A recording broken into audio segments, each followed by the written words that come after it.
Northwest Profiles, presented by CarStar. Cars are more than just metal. They're our friend, and our best friend's best friend. When something happens to them, you can depend on CarStar for collision, glass, and auto care. CarStar, where accidents unhappen.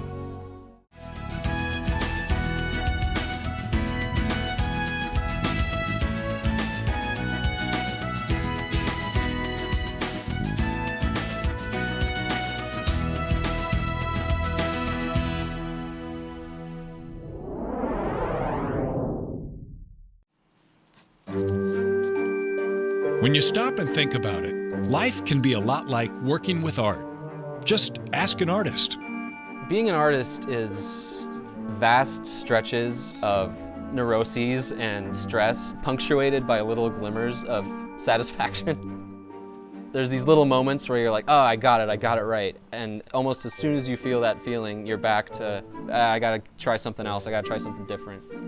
But that's just me being neurotic. Neurotic? Not really. You see, artist Peter Thomas works with some very old friends. I mean really old. And being around ancient life forms all day would make anyone extinctly sensitive. Do I say hi or just I'm Peter Thomas? Okay. I'm Peter Thomas. I'm a Paleo-Artist, which is just an artist that specifically focuses on ancient life, and I'm from Spokane, Washington. The term paleo art was born about the same time Peter was, in the late 1980s. Artworks that depict prehistoric life, according to current scientific evidence, is considered paleo art. The spark that lit Peter's fire to become a paleo artist can be traced back to his childhood.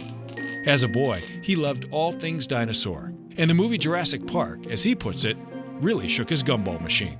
You know, I love sci-fi and pop culture, so I've done Aliens and I've done Pokemon. I've done some other things, but the vast majority of the work is animals, extinct animals. The artistic roots of Peter's family tree run deep. There might be something genetic going on, I don't know. My dad's a graphic designer, my mom's very artistic. I think both my parents are very creative.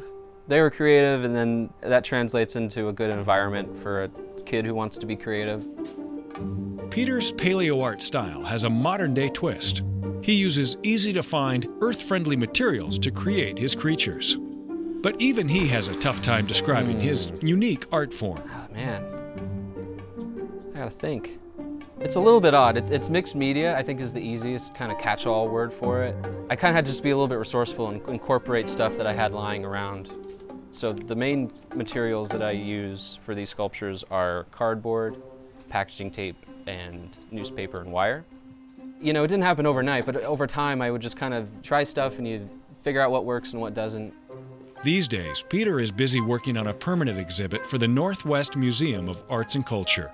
When complete, 16 Ice Age animals will sprawl up the walls of a steep stairwell.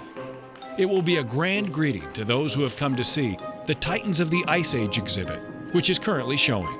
They have this big, awesome, vacant stairwell, these really high ceilings, really tall walls.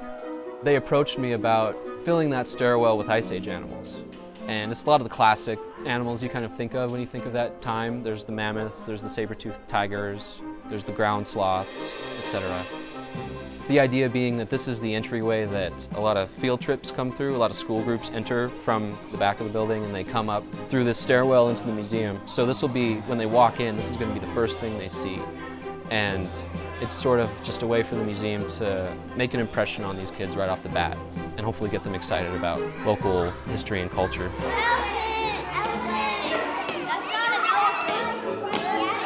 Perhaps the most curious Ice Age beast for Peter to build was a supersized saber-toothed cat.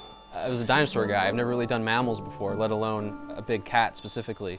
So just having to figure out the anatomy, what looks right, what kind of looks odd, the way a cat's face kind of wrinkles up when it snarls at you, sculpting the folds of the face, sculpting the claws, getting the pose right. You know, he's doing this big dramatic leap at his prey. You try to get a sense of motion, a sense of movement across.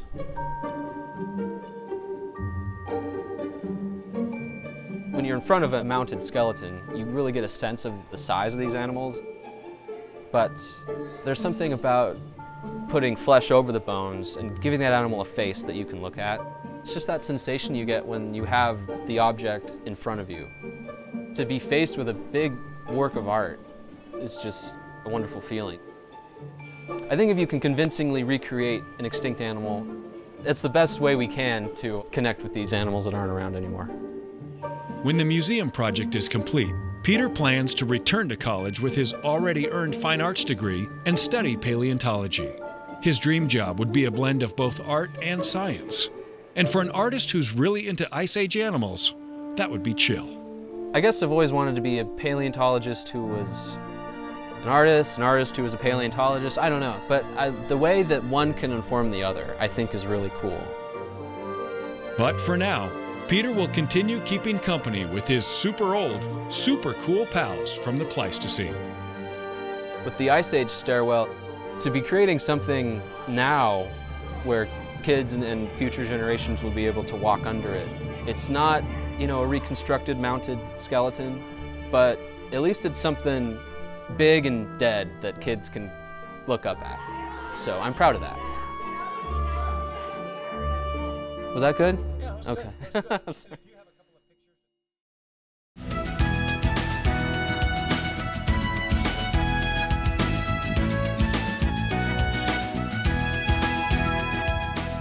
If you have an idea for Northwest Profiles, send it to KSPS TV, 3911 South Regal, Spokane, Washington 99223. Northwest Profiles is a presentation of KSPS Public Television.